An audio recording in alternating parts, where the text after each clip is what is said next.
राज्यात केंद्रात सर्वात मोठा पक्ष म्हणून भाजपकडे पाहिलं जातं. पण नेमकं रत्नागिरी भाजपमध्ये नेमकं चाललंय काय? विशेषतः विधानसभा निवडणुकीदरम्यान भाजपमध्ये दोन मतप्रवाह दिसून आले आणि विधानसभेनंतर त्या मतप्रवाहाचं रूपांतर आता गटबाजी झालेलं दिसतंय.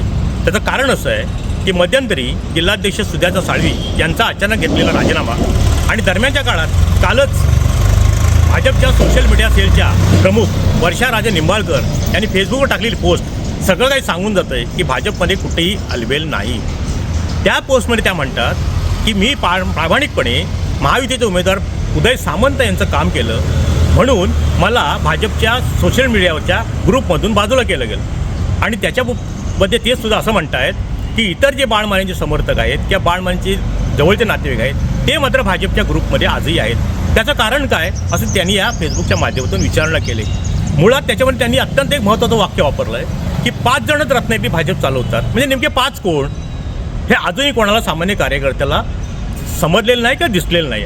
आज भाजपमध्ये अतिशय गटातटाचं राजकारण दिसायला लागलं आहे. जिल्हाध्यक्षांच्या भूमिकेवरती प्रत्यक्षात महायुतीचे उमेदवार उदय सामंतांनी बोट ठेवलं होतं आणि पक्ष नेतृत्वाने माझ्या विरोधात काम केलं म्हणून जाहीर आरोप केला होता. त्याच्यानंतर त्या आरोपाचं कोणी भाजपच्या मंडळींनी खंडन केलेलं नाही. त्यामुळे नेमकं भाजपमध्ये अतिशय वेगाने जाणारा पक्ष वाढणारा रवींद्र चव्हाणांनी भाजप वाढवण्यासाठी ह्या ठिकाणी केलेले प्रयत्न असतील, त्या माध्यमातून कार्यकर्त्यांना दिलेली ताकद असेल, त्या माध्यमातून भाजप कुठेतरी उभारी घेताना दिसत होतं.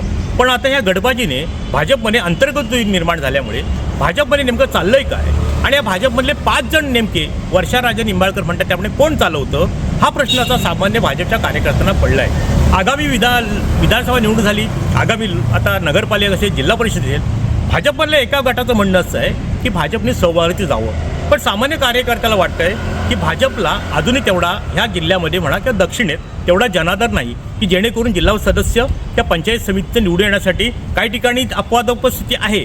परंतु जर महायुती झाली तर सामान्य कार्यकर्त्याला कुठेतरी सरपंच होता येईल, कुठेतरी पंचायत समिती सदस्य होता येईल, कुठेतरी जिल्हा परिषदेचा सदस्य होता येईल, कुठे जिल्हा परिषद सभापती मिळेल.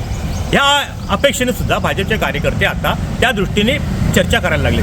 परंतु भाजपमधली गटबाजी आहे ती गटबाजी कुठेतरी थांबताना दिसत नाही आहे आणि ती जर थांबली नाही तर त्याचा फटका येत्या स्थानिक स्वराज्याच्या निवडणुकीत बसेलच. पण किंबहुना कार्यकर्त्यांच्या पदरी मात्र निराशेत पडेल असं आजचं तरी एकंदरीत परिस्थिती आहे. टाइम्स डिजिटल करता किशोर मोरे, रत्नागिरी. टाइम्स डिजिटलला लाईक करा, सबस्क्राईब करा, शेअर करा आणि बेल आयकॉन दाबायला विसरू नका.